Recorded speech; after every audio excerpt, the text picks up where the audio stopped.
In this show, MacBook Pro pre-orders and review embargoes, AirTags not slowing down, a channel update, M2 MacBook Air constraints, new macOS features, Starlight Max, and metal upscaling. Want the latest Apple news, leaks and rumours? Subscribe and ring the bell. I'm iCape Dave, Tech YouTube's best Billy Butcher lookalike, bringing you Apple's daily news.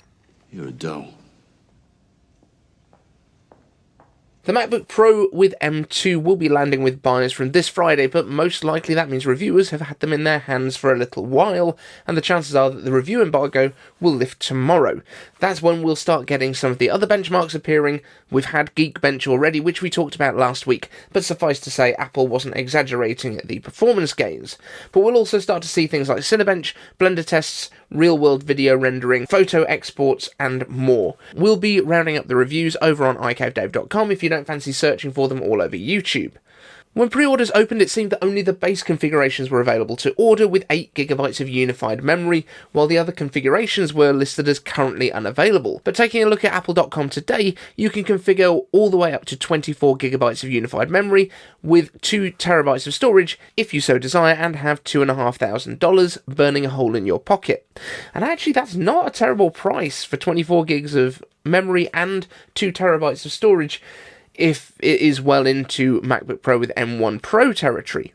I mean, you could even pick up a 16-inch version for that money, if with less storage and less memory. At that price, you would be looking at 16 gigs of memory and 512 gigs of SSD storage. Next up, AirTags. Guo Mingqi has reported that demand for the AirTag has been really strong and improved year over year, starting with 20 million units sold in the first year, 2021, and on track for 35 million in 2022.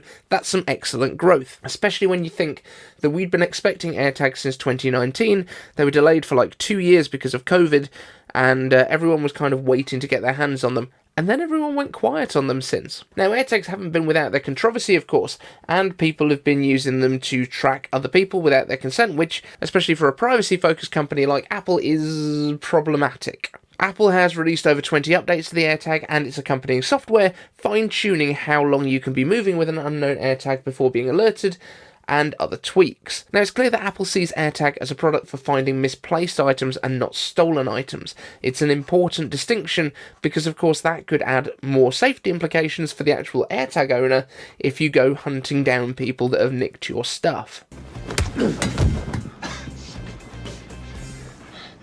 So it will be interesting to see what Apple bring to the next version that Guo Mingqi expects will be released soon. Patent filings have shown that the precision of the AirTags and their positional awareness could be used for motion tracking, so they could actually become part of the Apple AR/VR strategy as well.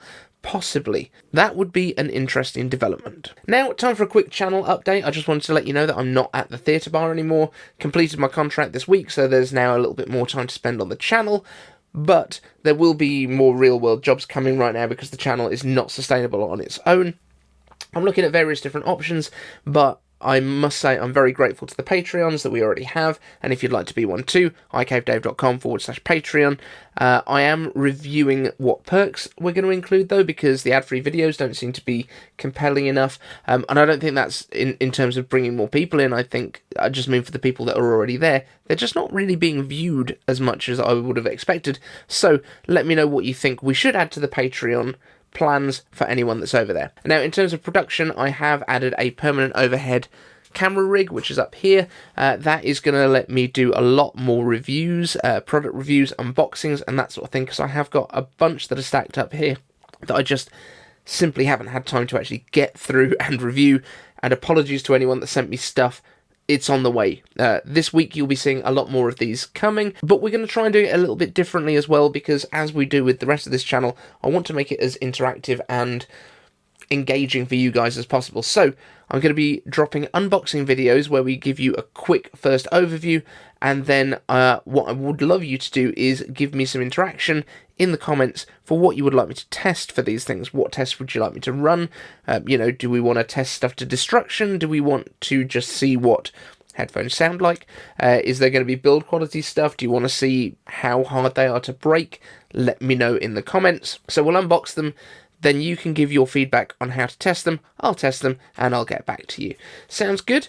Cool. Let's use iCaveTested as the hashtag for this in the comments.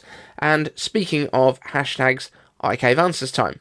So, Akash Sada asks iCave Answers, do you think the supply for the new M2 Air will be constrained the same way as it is for the M1 Pro and Max MacBook Pros, because I desperately need to buy one and I want it? Do you know what the exact date is when the pre-orders will open? Okay, so I think there are going to be some constraints, but I also think that part of the strategy that Apple has gone with in releasing the MacBook Pros first, which I think everyone understood would be the less popular of the devices, is kind of designed to smooth this out a little bit. Bear in mind that the M2 MacBook Pro and M2 MacBook Air, if you want to have the full fat M2 chip that's not binned, you are paying the same price. So it is $12.99 in US dollars.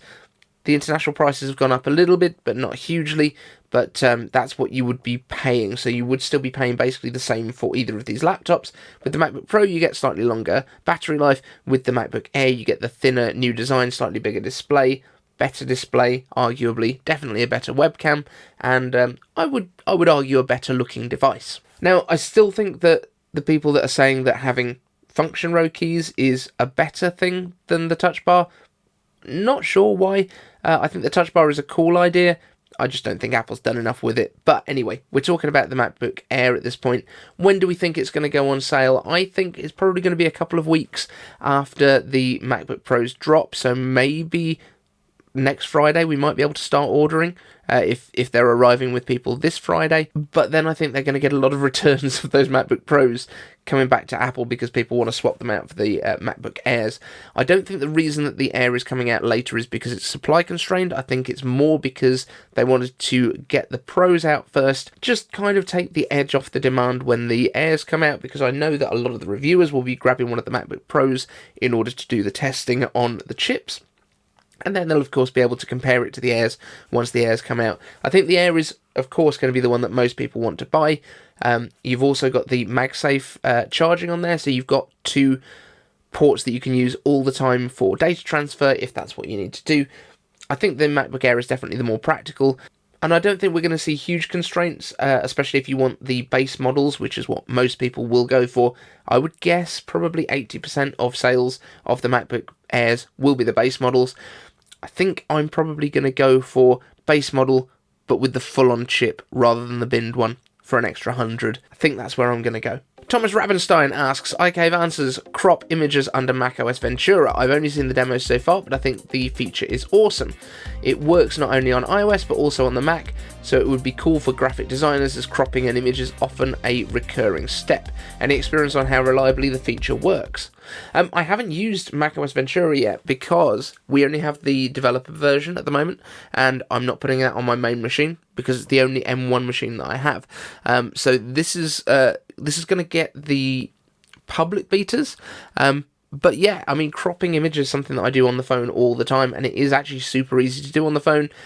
The fact that they're bringing that with the ease of use to macOS is great. I can't wait to test it, but I haven't yet. Sorry. James Apple, does the Starlight MacBook Air colour look like Ace of Spades champagne? iCave Answers, I drink answers. No, not really. The Ace of Spades or Armand de Brignac champagnes are a very kind of chromed gold look, whereas this is a very sort of matte kind of shimmery look. So very different. But yeah, that's kind of, yeah, it's different. It looks a lot more like the original $10,000 18-karat gold Apple Watch, or in fact the stainless steel Apple Watches in gold. That's the kind of finish that you get on the bottle. Hope that helps.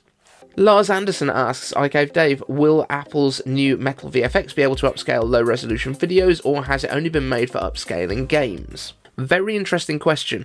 And on the subject of upscaling, you might see that there is a controller over here, because I've been playing PlayStation 2 games on my M1 Mac, and it's awesome. Gran Turismo, I'm coming for you. Anyway, gaming on the Mac, great fun when you're doing that sort of thing, by the way. We can talk about that more in future if you like.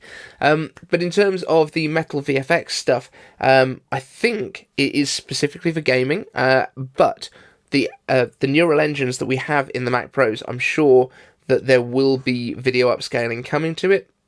because the neural engines would be great for that. I think that's probably something that a third party will do, and then Apple will Sherlock. If I'm completely honest, that's the most likely thing, that someone will come up with a way to do it, and then Apple will go, oh, that's a great idea, we should do that. But that is also something that potentially could come to future versions of things like Final Cut Pro.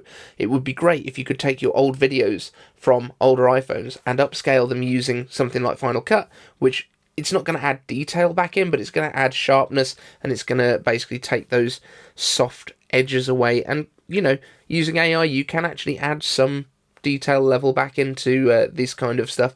So that might be the way that it goes. Anyway, guys, thank you so much for watching. If you've got a video idea or you've got a question for me that you'd like me to answer in a future video, hashtag iCaveAnswers down in the comments section. And don't forget, if there's anything you want me to review in particular as well, let me know and we can reach out. Thanks so much, and we will see you in the next one. Want the latest Apple news, leaks and rumours? Subscribe and ring the bell. That was diabolical.